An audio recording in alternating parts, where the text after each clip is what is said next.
B positive പരിപാടിയിലേക്ക് ഏവർക്കും സ്വാഗതം. നമ്മുടെ വ്യക്തിപരമായ ജീവിതത്തിൽ നമുക്ക് വരുത്തേണ്ട ചില മാറ്റങ്ങൾ,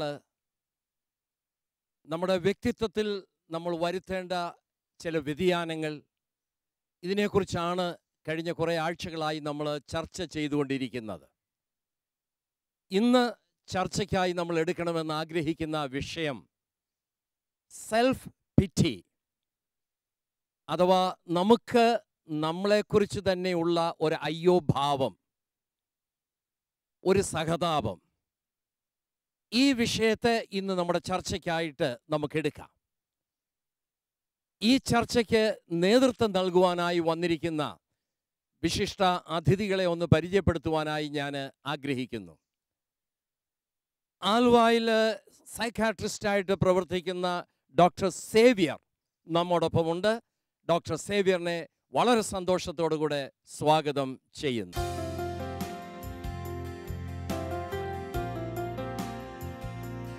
ആൽവ മാർത്തോമ ഇടവകയിലെ വികാരിയായിരിക്കുന്ന സുശീൽ അച്ഛൻ നമ്മോടൊപ്പമുണ്ട്. അദ്ദേഹത്തെ വളരെ സന്തോഷത്തോടു കൂടെ സ്വാഗതം ചെയ്യുന്നു.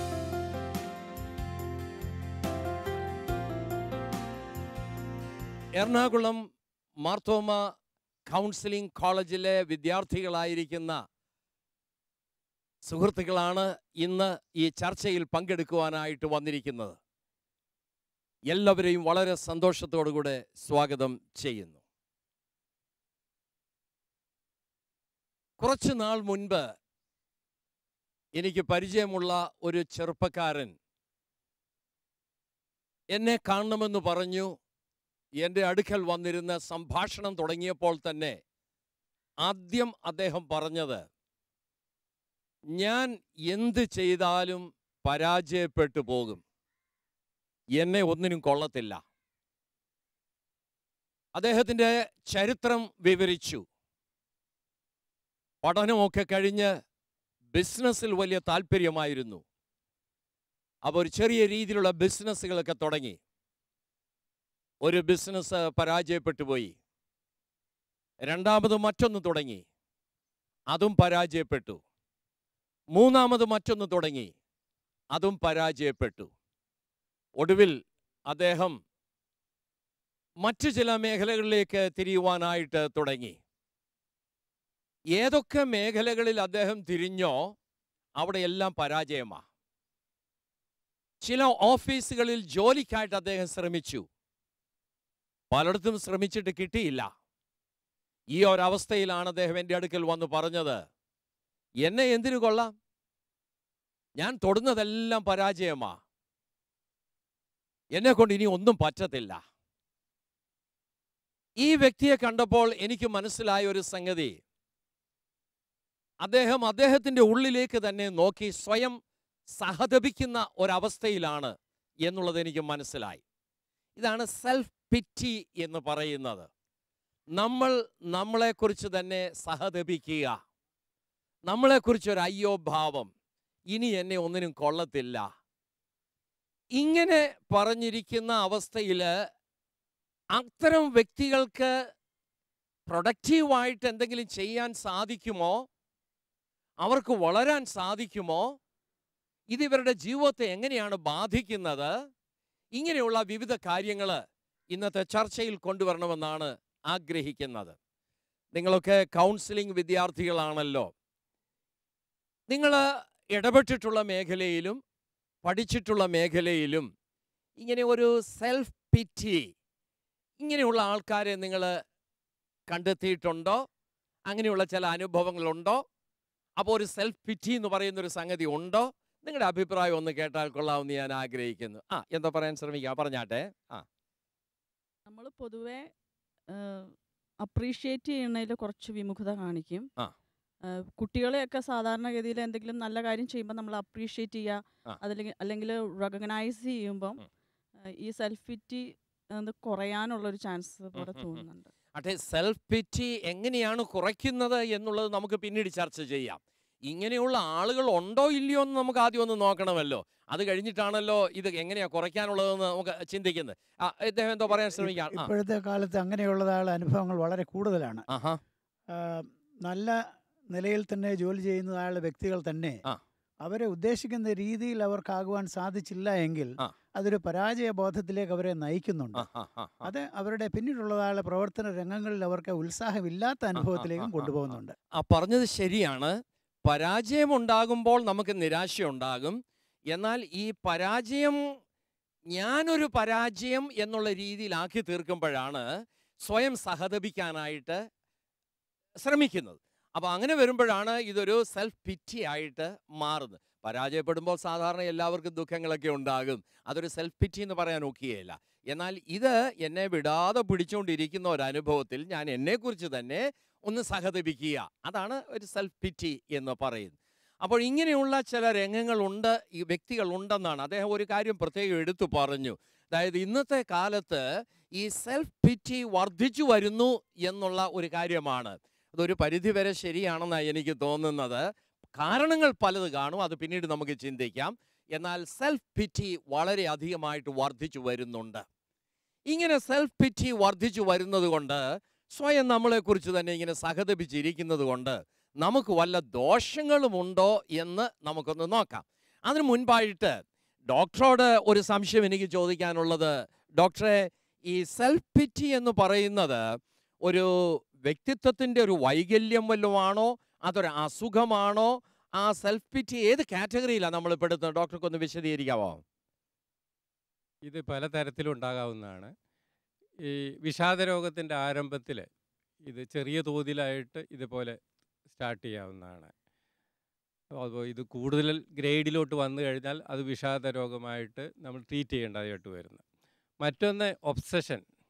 ഈ ഒബ്സഷനും ഇതേപോലെ ഈ ഒരേ ചിന്ത തന്നെ, സെൽഫ് പിറ്റി എന്നുള്ളത്, ഞാൻ ഒന്നിനും കൊള്ളില്ലാത്ത ഒരാളാണെന്നുള്ള ഒരേ ചിന്ത തന്നെ, അതിൽ നിന്ന് മാറിപ്പോകാൻ പറ്റില്ല. മറ്റെന്തെങ്കിലും ചിന്തിച്ചാലും അവസാനം ഇത് തന്നെയായിരിക്കും നമ്മുടെ മനസ്സിലോട്ട് വരുന്നത്. ഇതും ഒബ്സഷനായിട്ട് ഇത് പിന്നീട് OCD, ഒബ്സസീവ് കമ്പൽസീവ് ന്യൂറോസിസ്, ആ ലെവലിലോട്ട് വന്നിട്ടുണ്ടെങ്കിൽ അതിനും ട്രീറ്റ്മെൻറ്റിൻ്റെ ആവശ്യം വരുന്നതാണ്. അപ്പോൾ ഇതൊരു രണ്ടും അസുഖത്തിൻ്റെ ചെറിയ തോതിലുള്ള ആരംഭമായിട്ട് നമുക്ക് കണക്കാക്കാവുന്നതാണ്. ഡോക്ടർ പറഞ്ഞു ഒരു ഡിപ്രഷൻ്റെ ആരംഭത്തിൽ ഇങ്ങനെ ഉണ്ടാകാമെന്ന്. എന്നാൽ ഇങ്ങനെയുള്ള ചിന്തകൾ മനസ്സിൽ ഡെവലപ്പ് ചെയ്യുന്നത് മൂലം അതൊരു ഡിപ്രഷനിലേക്ക് പോകാനുള്ള സാധ്യത ഉണ്ടോ? ഉണ്ട്, തീർച്ചയായിട്ടും ഉണ്ട്. ചിലപ്പോൾ നമ്മളെ ഡിപ്രഷനിലേക്ക് നയിക്കാം. മറ്റു ചിലരിൽ ഡിപ്രഷൻ തുടങ്ങുന്നതിന് മുൻപുള്ള ഒരു ആരംഭ ദശയായിട്ട് ഇതിനെ കണക്കാക്കാം. ഡോക്ടർ പറഞ്ഞതുപോലെ ചിലരിൽ ഇത് ഒരു ഒബ്സസീവ് തോട്ടായിട്ട് മാറാം. എന്ന് പറഞ്ഞാൽ നമുക്ക് പിടിവിടാൻ വയ്യാത്ത രീതിയിലുള്ള ചിന്ത, വേണ്ടാന്ന് വെച്ചാലും പിന്നെയും പിന്നെയും തന്നെയും പിന്നെ ഇത് തന്നെ നമ്മൾ ചിന്തിച്ചു കൊണ്ടിരിക്കും. അങ്ങനെ ചിന്തിച്ച് നമ്മളെക്കുറിച്ച് ഞാൻ പോരാ പോരാ പോരാ പോരാ എന്ന് ചിന്തിച്ച് നമ്മളെ അങ്ങ് നശിപ്പിക്കുന്നതായുള്ള ഒരവസ്ഥ. അച്ഛനോട് എനിക്ക് ചോദിക്കാനുള്ളത്, ഈ ദൈവം മനുഷ്യനെ സൃഷ്ടിച്ചപ്പോൾ വിലയുള്ളവനായിട്ട് സൃഷ്ടിച്ചെന്നാണ് ഞാൻ മനസ്സിലാക്കുന്നത്. ഓരോ സൃഷ്ടിപ്പും കഴിഞ്ഞ് ദൈവം പറഞ്ഞു ഇത് നല്ലത്. എന്നാൽ ഈ സൃഷ്ടിക്കപ്പെട്ട് കഴിഞ്ഞപ്പോൾ മനുഷ്യൻ പറയുകയാണ് ഞാൻ മോശമാണ്. ഇത് നമ്മൾ എങ്ങനെയാ പൊരുത്തപ്പെട്ടു പോകുന്നത്? ഈ ഒരു അവസ്ഥ നമ്മുടെ സ്വയം വില നമ്മൾ തന്നെ കളയുന്ന ഒരവസ്ഥയാണോ? അതിനെക്കുറിച്ചുള്ള അച്ഛൻ്റെ ഒരു അഭിപ്രായം. എൻ്റെ അഭിപ്രായത്തിൽ ദൈവം സൃഷ്ടിച്ചത് അച്ഛൻ ഓർമ്മിപ്പിച്ചതുപോലെ നല്ല ഉദ്ദേശത്തോടു കൂടെയാണ്, സൃഷ്ടിയുടെ മകുടമായി തന്നെയാണ് മനുഷ്യനെ സൃഷ്ടിച്ചത്. എന്നാൽ ഇന്നത്തെ ആധുനിക സമൂഹത്തിൻ്റെ ഒരു പ്രത്യേകതയാണ് ഈ സെൽഫ് പിറ്റിനെസ് അല്ലെങ്കിൽ സ്വയം സഹതാപം എന്ന അവസ്ഥയ്ക്ക് കാരണം എന്നാണ് എൻ്റെ അഭിപ്രായം. രണ്ട് കാരണങ്ങളാണ് എനിക്ക് ഇവിടെ പ്രധാനമായിട്ട് പറയാനായിട്ടുള്ളത്. ഒന്ന്, കൗമാരക്കാരിലും യൗവനക്കാരിലും കാണുന്ന ഈ സ്വയ സഹതാപത്തിൻ്റെ അവസ്ഥയ്ക്ക് കാരണം ഈ കോമ്പറ്റീഷൻ വേൾഡാണ്, മത്സര സ്വഭാവമുള്ള സമൂഹമാണ്. പലപ്പോഴും പല രംഗങ്ങളിൽ നിന്നും നീ പര്യാപ്തനല്ല, നീ സമൂഹത്തിന് ചേരുന്നവനല്ല എന്ന ഒരു സന്ദേശം നൽകുന്ന പിന്തള്ളൽ, അവഗണനയുടെ ഒരു സന്ദേശം ലഭിക്കുമ്പോൾ ഇനി എനിക്ക് ജീവിതത്തിൽ പരാജയം മാത്രമേ ഉള്ളൂ എന്നും അതൊരു സ്വയ സഹതാപത്തിലേക്ക് വ്യക്തിയെ നയിക്കുവാനുള്ള ഒരു കാരണമാണ്. അതായത് ഞാൻ എത്ര ശ്രമിച്ചാലും എന്നെ കൊണ്ട് ഇത് അച്ചീവ് ചെയ്യാനായിട്ട് സാധിക്കുന്നില്ല. അങ്ങനെ ഒരു നിരാശ വരുമ്പോൾ അവൻ അവൻ്റെ ഉള്ളിലേക്ക് തന്നെ ഒതുങ്ങിക്കൂടി സ്വയം അവനോട് പറഞ്ഞുകൊണ്ടിരിക്കുകയാണ്, ഞാനൊരു പരാജയമാ, ഞാൻ ശരിയാകത്തില്ല എന്നൊക്കെ. അതല്ലേ അച്ഛൻ അതെ, പറഞ്ഞു? അതെ, അതെ. ഓക്കെ. രണ്ടാമത് കാരണം പ്രായമുള്ളവരിൽ കാണുന്ന ഈ പ്രകടമായ ഭാവത്തിൻ്റെ കാരണം അത് ഡിസ്പോസിബിൾ കൾച്ചറിൻ്റെ ഭാഗമാണെന്ന് പറയും. ആവശ്യം കഴിഞ്ഞാൽ പുറന്തള്ളുന്നതായ ഒരു സമൂഹം. അങ്ങനെയുള്ള ആളുകൾ പറയും, ഞാൻ കുടുംബത്തിന് വേണ്ടി, മക്കൾക്ക് വേണ്ടി, സഹോദരങ്ങൾക്ക് വേണ്ടി എൻ്റെ എല്ലാ സാധ്യതകളും ശരിക്കും വിനിയോഗിച്ചു. ഇപ്പോൾ ഞാൻ ആർക്കും വേണ്ടാത്തവളായി തീർന്നിരിക്കുന്നു എന്ന ഒരു അവസ്ഥ. Disposable culture. അങ്ങനെയുള്ള ആളുകളെ നമുക്ക് വൃദ്ധസദനങ്ങളിൽ കാണാൻ സാധിക്കും. വൃദ്ധസദനങ്ങളിൽ മാത്രമല്ല, ഭവനങ്ങളിൽ ശുശ്രൂഷിക്കുന്നു എന്ന് പറയുന്നവർ പോലും അവരുടെ ജീവിതത്തിൽ ഇത്തരത്തിലുള്ള ഒരു സഹതാപത്തിൻ്റെ അവസ്ഥ നമുക്ക് കാണാനായിട്ട് സാധിക്കും. ഞാനൊരു അധികപ്പറ്റാണ് എന്ന് എപ്പോൾ ഒരാൾക്ക് തോന്നുന്നോ ആ സമയത്ത് അവൻ്റെ ഉള്ളിലേക്ക് അവൻ ഉൾവലിഞ്ഞിട്ട് ഇനിയും എന്നെ കൊണ്ട് വലിയ ആവശ്യമില്ല, ഇനി എന്നെ കൊള്ളത്തില്ല എന്നുള്ള ചിന്തയിലേക്ക് വരുമ്പോഴാണ് ഈ സെൽഫ് പിറ്റി അവനിൽ വളർന്നു വരുന്നതെന്നാണ് അച്ഛൻ പറഞ്ഞത്. അപ്പോൾ 2 കാരണങ്ങളാണ് ഇപ്പോൾ അച്ഛൻ പ്രധാനമായിട്ട് പറഞ്ഞത്. നമ്മൾ വസിക്കുന്നതായിട്ടുള്ള സമൂഹത്തിൽ ഒരു കോമ്പറ്റീറ്റീവ് വേൾഡാണ്. ഈ കോമ്പറ്റീറ്റീവ് വേൾഡിൽ പുറന്തള്ളപ്പെടുമ്പോൾ ഇതുപോലെ ഉൾവലിഞ്ഞ് ഈ നിരാശയിൽ നമുക്ക് പോകാം. അതുപോലെ തന്നെ നമ്മളൊരു അധികപ്പറ്റാണ് എന്നുള്ളൊരു കാഴ്ചപ്പാട് നമുക്കുണ്ടാകുമ്പോൾ ഇതുപോലെയുള്ള ഒരു ഉൾവലിയലും അതിൽ നിന്നുള്ളൊരു സഹതാപവും നമുക്കുണ്ടാകാനായിട്ടുള്ള സാധ്യതയുണ്ട് എന്നുള്ളത്. അപ്പം നമ്മൾ വസിക്കുന്ന സമൂഹത്തിൽ ഇപ്പോൾ ഈ സഹതാപത്തിലേക്ക് നമ്മൾ വരുവാൻ തക്കവണ്ണം ഇടയാക്കുന്ന ഒരുപാട് കാരണങ്ങളുണ്ട്. അതിൽ ചില കാരണങ്ങൾ എടുത്തു പറഞ്ഞു എന്ന് മാത്രമേ ഉള്ളൂ. ഇദ്ദേഹത്തിന് എന്തോ പറയാനുണ്ടല്ലോ, പറഞ്ഞാട്ടെ. എൻ്റെ ചോദ്യം, അച്ഛൻ 2 കാര്യങ്ങളെക്കുറിച്ച് പറഞ്ഞു. ഒന്ന്, കൗമാരക്കാർ ഉള്ള ഇപ്പോഴത്തെ പ്രശ്നങ്ങൾ. 2, ഡിസ്പോസിബിൾ കൾച്ചറിൻ്റെ ഒരു പ്രശ്നം. എൻ്റെ ചോദ്യം എന്ന് പറഞ്ഞാൽ, ഈ കൗമാരക്കാരിൽ ഈ പ്രശ്നങ്ങൾ വരുന്നു എന്ന് പറയും. കഴിഞ്ഞ ദിവസം ഒരു കുട്ടി എൻ്റെ അടുത്ത് വന്നു. ആ കുട്ടിയുടെ പ്രശ്നം, കുട്ടി നന്നായിട്ട് പഠിച്ചുകൊണ്ടിരുന്നൊരു കുട്ടിയാണ്. പക്ഷേ ഡ്യൂ ടു സം റീസൺസ് ആ കൊച്ചിന് ഓണപ്പരീക്ഷയിൽ മാർക്ക് അങ്ങ് ലോ ആയി. അതിനുശേഷം ആ കൊച്ചിൻ്റെ പിതാവ്, അവൾ പറഞ്ഞു, എനിക്ക് എൻ്റെ പിതാവിനെയാണ് എനിക്ക് ഭയങ്കര ഇഷ്ടം, എനിക്ക് പിതാവിനെയാണ് ഭയങ്കര സ്നേഹമെന്ന് പറഞ്ഞു. ഈ സംഭവത്തിന് ശേഷം ആ പിതാവ് അവളോട് പറയാൻ തുടങ്ങി, നിന്നെ കൊള്ളത്തില്ല, നീ എന്തിനാ ഈ പഠിക്കാൻ പോകുന്നത്, നീ ഇനി പഠിക്കണ്ട, നീ പഠിച്ചിട്ട് കാര്യമൊന്നുമില്ല. ഈ കൊച്ചു എൻ്റെ അടുത്തിരുന്ന് കരച്ചിലായിരുന്നു. കാരണം അവൾ പറഞ്ഞത്, എനിക്കിപ്പോൾ പഠിക്കാൻ പോലും പറ്റുന്നില്ല, എനിക്ക് പുസ്തകം എടുക്കാൻ പോലും പറ്റുന്നില്ല, മാർക്ക് ലോ ആവുകയാണ്. അത് തന്നെയാണ് അച്ഛൻ പറഞ്ഞുകൊണ്ട് വന്നത്. കോമ്പറ്റീറ്റീവ് വേൾഡിൽ എല്ലാവരെ പോലെ നീ മുൻപിലേക്ക് വരുന്നില്ല എങ്കിൽ നിന്നെ കൊള്ളത്തില്ല എന്നൊരു മെസ്സേജ് പേരൻസിലൂടെയും സമൂഹത്തിലൂടെയും കുഞ്ഞുങ്ങൾക്ക് ലഭിക്കും. ആ ഒരു മെസ്സേജാണ് പിന്നീട് ഇവരെ ഇതുപോലെയുള്ള അപകർഷതയിലേക്കും എന്നെ കൊള്ളത്തില്ല എന്നുള്ള ചിന്തയിലേക്കും എത്തിക്കുന്നത് എന്നുള്ളതാണ്. ഇത് രണ്ടും ഒരേ കാര്യങ്ങൾ തന്നെയാണ് പറയുന്നത്. ഏതായാലും നമുക്കൊരു കാര്യം വ്യക്തമാണ്, ഇന്നത്തെ സമൂഹത്തിൽ ഇതുപോലെയുള്ള സെൽഫ് പിറ്റി ഇത് വർദ്ധിച്ചു വരുന്ന ഒരു കാലഘട്ടമാണ്. ഇങ്ങനെ വർദ്ധിച്ചു വന്നാൽ ഡോക്ടർ പറഞ്ഞു അതൊരു പക്ഷേ ഡിപ്രഷനിലേക്ക് നമ്മളെ നയിക്കാം, അതൊരു ഒബ്സസീവ് തോട്ടായിട്ട് നമുക്ക് മാറാം. അപ്പോൾ അച്ഛൻ പറഞ്ഞതുപോലെ ദൈവം ആഗ്രഹിക്കുന്ന രീതിയിലുള്ള ഒരു വ്യക്തിത്വത്തിൽ നിന്ന് നമ്മളെ വളരെ വളരെ ഏറെ അകറ്റിക്കളയും എന്ന് നമുക്ക് കാണാൻ സാധിക്കും.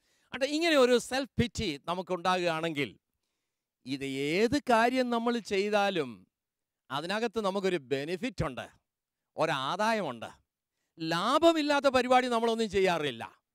ഇപ്പം ഈ സെൽഫ് പിറ്റിയിൽ ഞാൻ ആയിരിക്കുന്നത് കൊണ്ട്, ഞാൻ എന്നെക്കുറിച്ച് തന്നെ ഇങ്ങനെ സഹതപിക്കുന്നത് കൊണ്ട് എന്താ നമുക്ക് ലാഭം?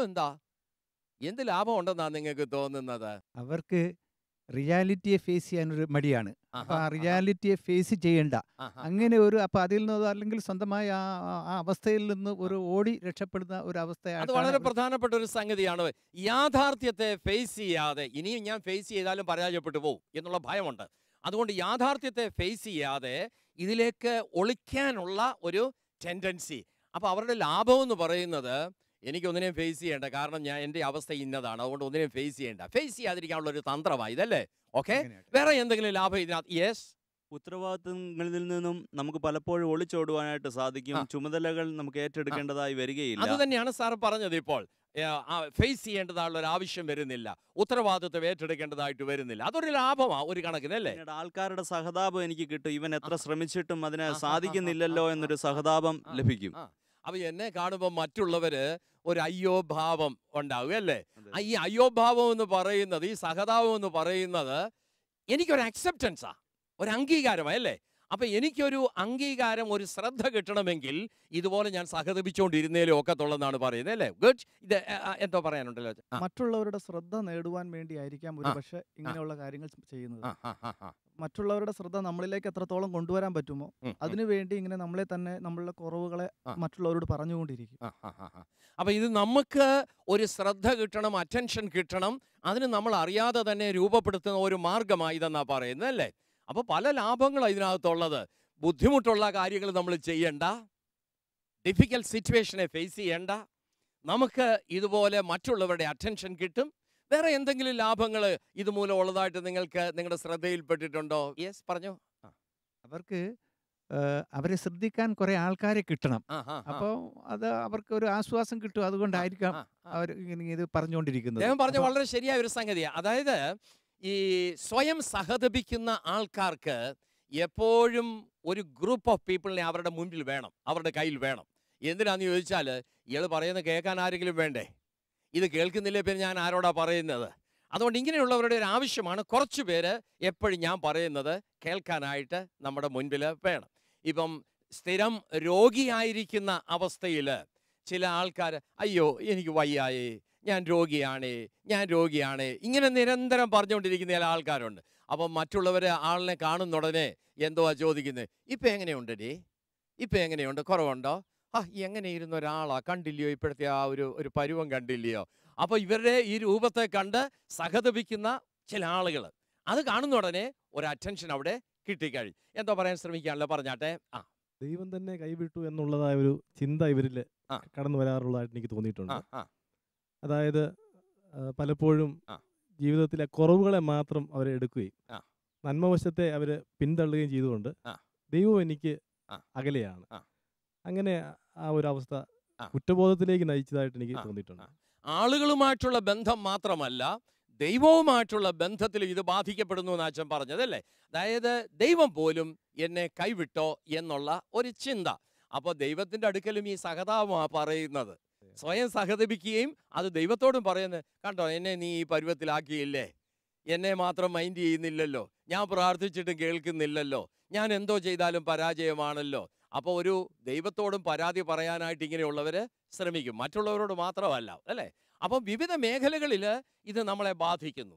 ഇതിനകത്തൂടെയുള്ള ലാഭമാണ് നമ്മൾ കണ്ടുകൊണ്ടിരുന്നത്. ബുദ്ധിമുട്ടുള്ളതിനെ നേരിടേണ്ട, ആളുകളുടെ അറ്റൻഷൻ നമുക്ക് കിട്ടും, ഇതുപോലെയുള്ള പല പ്രയോജനങ്ങൾ നമുക്ക് ഇതിനകത്തൂടെയുണ്ട്. അതുകൊണ്ട് ഈ പ്രയോജനം ഉള്ളിടത്തോളം കാലം ഇതാരേലും കൈവിടുവോ? ഇത് ശീലിച്ചവരാരെങ്കിലും വിടുവോ? വിട്ടുകളയാൻ സാധ്യതയില്ല. കാരണം ഇത് പ്രയോജനമുണ്ട്, ലാഭമുണ്ട്.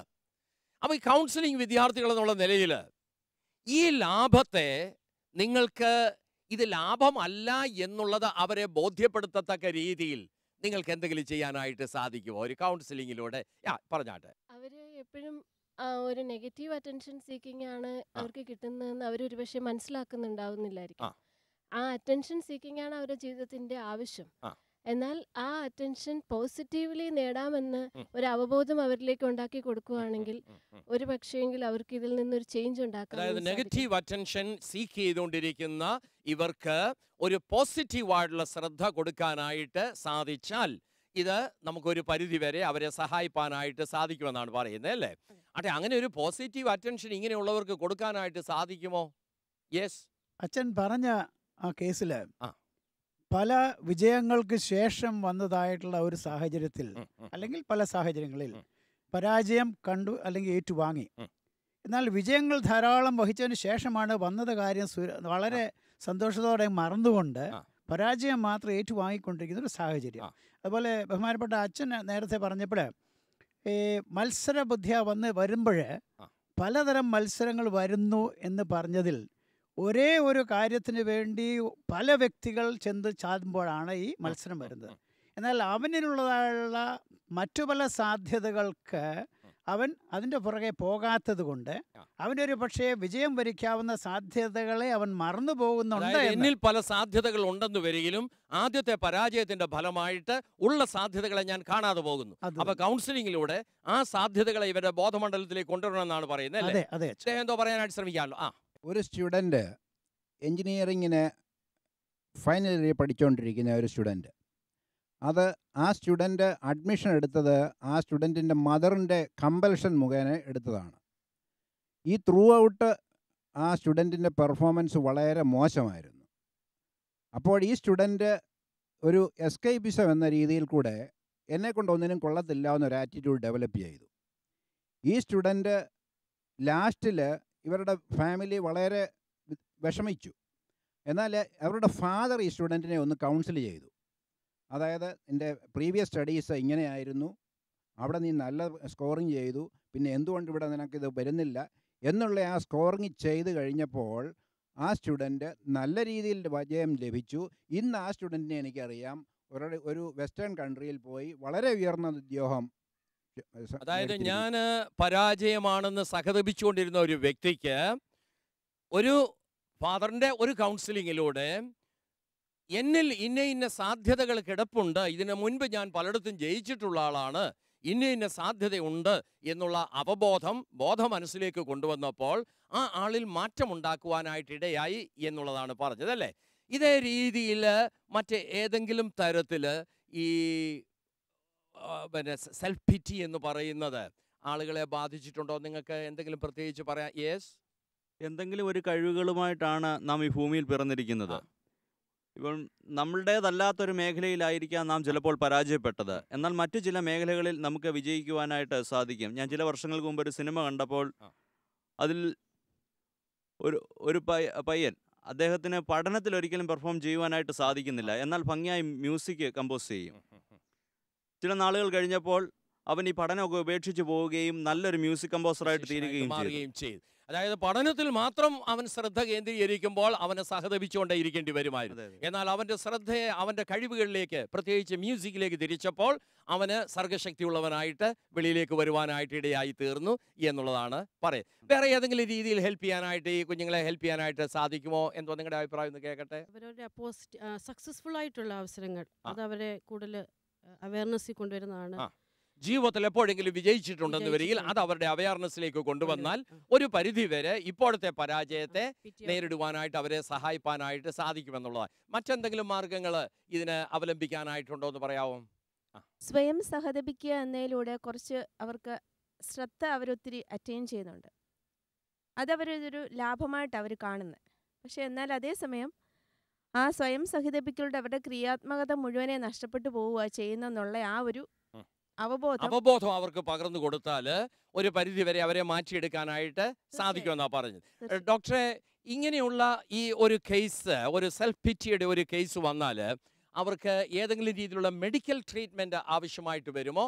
അതോ സൈക്കോതെറാപ്പി, കൗൺസിലിംഗ് ഇതുകൊണ്ട് ഇവരെ ഡീൽ ചെയ്യാനായിട്ട് സാധിക്കുമോ? ഡോക്ടർ ഒന്ന് വിശദമാക്കാമോ?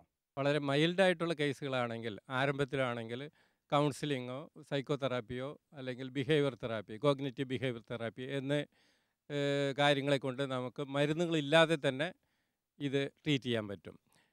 ഈ പറഞ്ഞ സംഗതികളെല്ലാം ചെയ്തിട്ട് അതിൽ നിന്ന് ബലം കിട്ടുന്നില്ല, അല്ലെങ്കിൽ വളരെ സിവിയറായിട്ടുള്ള അസുഖത്തിലോട്ട് തിരിഞ്ഞിട്ടുണ്ടെങ്കിൽ, അതായത് ഡിപ്രഷനിലോട്ടോ ഒബ്സഷനിലോട്ടോ എല്ലാം പോയിട്ടുണ്ടെങ്കിൽ അതിന് മരുന്ന് കൊടുത്ത് ട്രീറ്റ് ചെയ്യേണ്ടതായിട്ട് വരും. വളരെ ഫലപ്രദമായിട്ടുള്ള മരുന്ന് ചികിത്സകൾ ഇന്ന് ലഭ്യമാണ്. അപ്പോൾ അതെല്ലാം സ്റ്റാർട്ട് ചെയ്യുകയാണെന്നുണ്ടെങ്കിൽ വളരെ എളുപ്പത്തിൽ ഇത് നോർമലായി മാറ്റിയെടുക്കാനായിട്ട് സാധിക്കും. അതെ അച്ഛാ, ദൈവവുമായിട്ടുള്ള ബന്ധത്തിൽ മനുഷ്യൻ വിലയുള്ളവനാണെന്ന് പറഞ്ഞ അച്ഛൻ തുടങ്ങിയത്. ഇങ്ങനെയുള്ള ആൾക്കാർക്ക് ഒരു സ്വയം വില കൊടുക്കാനായിട്ട് നമുക്ക് ഏതെങ്കിലും രീതിയിൽ അവരെ ഒന്ന് സപ്പോർട്ട് ചെയ്യാനായിട്ട് സാധിക്കുമോ? തീർച്ചയായിട്ടും സാധിക്കും. ഞാൻ പറയും, ഒരു സെക്കൻഡ് ചാൻസ് അവർക്ക് കൊടുക്കുക. ഞാൻ കോട്ട് ആൻഡ് അൺകോട്ടിലാണ് പറയുന്നത്. ഒരു രണ്ടാം ഊഴം നൽകുക. അവർ പല പ്രാവശ്യം പരാജയപ്പെട്ട് നിരാശയിലേക്ക് വീണവരാണ്. പക്ഷെ നിന്റെ പരാജയം ശാശ്വതമല്ല. ഇവിടെ അച്ഛൻ ചോദിച്ച പോലെ ആ പരാജയപ്പെട്ടവനെ ദൈവം എങ്ങനെയാണ് അംഗീകരിക്കുന്നത്? അവനൊരു സെക്കൻഡ് ചാൻസ് ഉണ്ട്. അവനെ പരാജയപ്പെട്ടവനായിട്ടാണോ ദൈവം കാണുന്നത്? ഒരിക്കലുമല്ല. അത് എപ്പോഴും ദൈവത്തിന്റെ ഒരു മനുഷ്യനോടുള്ള സമീപനത്തിൽ ഒരു സെക്കൻഡ് ചാൻസ് എന്ന് ഞാൻ അതാ പറഞ്ഞു, കോട്ട് ആൻഡ് അൺകോട്ടിലാണ് പറഞ്ഞത്. അവനിൽ ഇനിയുമുള്ള സാധ്യതകളെ ദൈവം കാണുന്നു. അത് തീർച്ചയായിട്ടും കൊടുക്കാനായിട്ട് ഈ സമൂഹത്തിന് കഴിയണം. എവിടെയാണ് ഈ സ്വയം സഹതാപത്തിൽ മാത്രം അവൻ ഡോക്ടർ പറഞ്ഞ പോലെ ഡിപ്രഷനിലേക്കും മറ്റ് പ്രതിസന്ധിയിലേക്കും പോകുന്നതെന്ന് ചോദിച്ചാൽ, ഈ സെക്കൻഡ് ചാൻസ് എന്ന ഒരു ഊഴം, രണ്ടാം ഊഴം അവനെ അനുവദിക്കുന്നില്ല എന്നുള്ളതാണ് ഈ സമൂഹത്തിന് അത് കൊടുക്കാൻ കഴിയുമെങ്കിൽ ഇപ്പോഴുള്ള വലിയൊരു ദോഷം എന്ന് പറയുന്നത്. തീർച്ചയായിട്ടും നമ്മൾ ഇത്രയും നേരം ചർച്ച ചെയ്തുകൊണ്ടിരുന്നത് സെൽഫ് പിറ്റി. ഇതുണ്ടാകുന്നത് ദൈവം നമ്മളെ സൃഷ്ടിച്ചപ്പോൾ മറ്റുള്ളവരോട് ഒരു സഹതാപം കാണിക്കാനുള്ള കഴിവോടുകൂടിയാണ് സൃഷ്ടിച്ചത്. എന്നാൽ മറ്റുള്ളവരിലേക്ക് കാണിക്കേണ്ട സഹതാപം നമ്മൾ നമ്മുടെ ഉള്ളിലേക്ക് തന്നെ തിരിക്കുമ്പോഴുണ്ടാകുന്ന ഒരവസ്ഥയാണ് സെൽഫ് പിറ്റി എന്ന് പറയുന്നത്. നമ്മൾ നമ്മുടെ ഉള്ളിലേക്ക് മാത്രം നോക്കി നമ്മുടെ അവസ്ഥയെ കണ്ട് പരിതപിക്കുന്ന ഒരു അനുഭവം, ഇതാണ് സെൽഫ് പിറ്റി എന്ന് പറയുന്നത്. ഇന്നത്തെ സമൂഹത്തിൽ ഇത് വർദ്ധിച്ചു വരുന്നു എന്നുള്ളത് കണ്ടു. അതിന് പല കാരണങ്ങൾ എന്തൊക്കെയാകുന്നു എന്നുള്ളത് നമ്മൾ വിവിധ രീതിയിൽ മനസ്സിലാക്കി. അതിൻ്റെ കാരണം എന്തു തന്നെയായിരുന്നാലും ഇനിയും അവർക്ക് വെളിയിൽ വരുവാനും വളരുവാനുമുള്ള സാധ്യതയുണ്ട് എന്നുള്ളതാണ് നമ്മുടെ ചർച്ചയിലൂടെ നമ്മൾ കണ്ടത്. ഡോക്ടർ പറഞ്ഞു ഇത് ആദ്യ പടിയാണെങ്കിൽ കൗൺസിലിങ്ങിലൂടെയും സൈക്കോതെറാപ്പിയിലൂടെയും ഇത് പരിഹരിക്കാനായിട്ട് സാധിക്കും. എന്നാൽ ഈ ആദ്യ പടി കഴിഞ്ഞതാണെന്ന് വരികിൽ ഒരു പക്ഷെന്ന് വരികിൽ മരുന്നുകൊണ്ടുള്ള ചികിത്സ കൂടെ ഇതിൻ്റെ കൂടെ ആവശ്യമായിട്ട് വരാം. അച്ഛൻ പറഞ്ഞു ദൈവം മനുഷ്യനിലെ സാധ്യതകളാണ് കാണുന്നത്, ഒരിക്കലും സാധ്യത മങ്ങിയവനായിട്ട് മനുഷ്യനെ ദൈവം കാണുന്നില്ല. അപ്പോൾ നമ്മുടെ ഉള്ളിൽ ഇനിയും വലിയ വലിയ സാധ്യതകൾ അടങ്ങിയിരിപ്പുണ്ട്. അതിനെ വെളിയിലേക്ക് കൊണ്ടുവരണം. കൗൺസിലിങ്ങിലൂടെ അത് വെളിയിൽ കൊണ്ടുവരാൻ സാധിക്കും. തെറാപ്പിയിലൂടെ അവരെ സഹായിപ്പാൻ സാധിക്കും. മെഡിസിനിലൂടെ അവരെ സഹായിപ്പാൻ സാധിക്കും. സ്പിരിച്വൽ തെറാപ്പിയിലൂടെ അവരെ സഹായിപ്പാനായിട്ട് സാധിക്കും. അതുകൊണ്ട് ദൈവം ആഗ്രഹിക്കുന്നത് മനുഷ്യർ മറ്റുള്ളവരോട് സഹതാപം കാണിക്കണം, എന്നാൽ സ്വയം ഉള്ളിലേക്ക് തിരിഞ്ഞ് സഹതപിച്ചുകൊണ്ട് ഇരിക്കരുത്. ഇന്നത്തെ ഈ എപ്പിസോഡ് ഇവിടെ അവസാനിക്കുന്നു.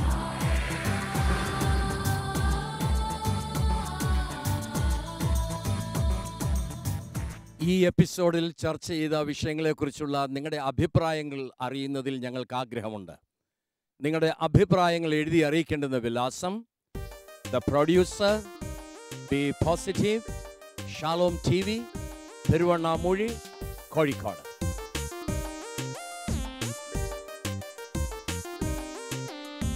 ഇനി വീണ്ടും കണ്ടുമുട്ടുന്നതുവരെയും എല്ലാവർക്കും എല്ലാവിധ മംഗളങ്ങളും ആശംസിക്കുന്നു. Be positive.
ബി പോസിറ്റീവ് പരിപാടിയിലേക്ക് വീണ്ടും സ്വാഗതം. നമ്മുടെ വ്യക്തിപരമായ ജീവിതത്തിലും നമ്മുടെ കുഞ്ഞുങ്ങളുമായിട്ടുള്ള ബന്ധത്തിലും നമ്മൾ അനുഭവിക്കുന്ന ചില പ്രശ്നങ്ങളാണ് നമ്മൾ ഈ ദിവസങ്ങളിൽ ചർച്ച ചെയ്തുകൊണ്ടിരിക്കുന്നത്. ഇന്ന് ചർച്ചയ്ക്കായി എടുപ്പാൻ ആഗ്രഹിക്കുന്ന വിഷയം സ്കൂൾ റെഫ്യൂസൽ അഥവാ സ്കൂളിൽ പോകുവാനുള്ള മടി എന്നുള്ളതാണ്. ഇതിൻ്റെ കാരണം എന്താണ്? ഇത് എങ്ങനെ കുഞ്ഞുങ്ങളെ ബാധിക്കുന്നു? ഇതെങ്ങനെ മാറ്റിയെടുപ്പാനായിട്ട് സാധിക്കും? ഈ കാര്യങ്ങളൊക്കെയാണ് ഇന്ന് ചർച്ച ചെയ്യുവാനായിട്ട് ആഗ്രഹിക്കുന്നത്. ഇന്നത്തെ ചർച്ചയ്ക്ക് നേതൃത്വം നൽകുവാൻ വന്നിരിക്കുന്ന വിശിഷ്ട അതിഥികളെ ഒന്ന് പരിചയപ്പെടുത്തുവാനായിട്ട് ഞാൻ ആഗ്രഹിക്കുന്നു. ആൽവയിൽ സൈക്കാട്രിസ്റ്റായിട്ട് പ്രവർത്തിക്കുന്ന ഡോക്ടർ സേവിയർ നമ്മോടൊപ്പമുണ്ട്. ഡോക്ടറെ വളരെ സന്തോഷത്തോടുകൂടെ സ്വാഗതം ചെയ്യുന്നു.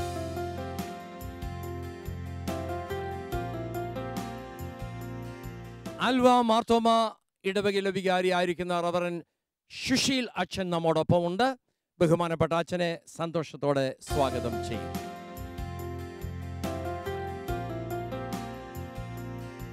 എറണാകുളം മാർത്തോമ കോളേജ് ഓഫ് കൗൺസിലിംഗിലെ വിദ്യാർത്ഥികളായിരിക്കുന്ന സുഹൃത്തുക്കൾ നമ്മോടൊപ്പം ഇന്ന് വന്നിട്ടുണ്ട്.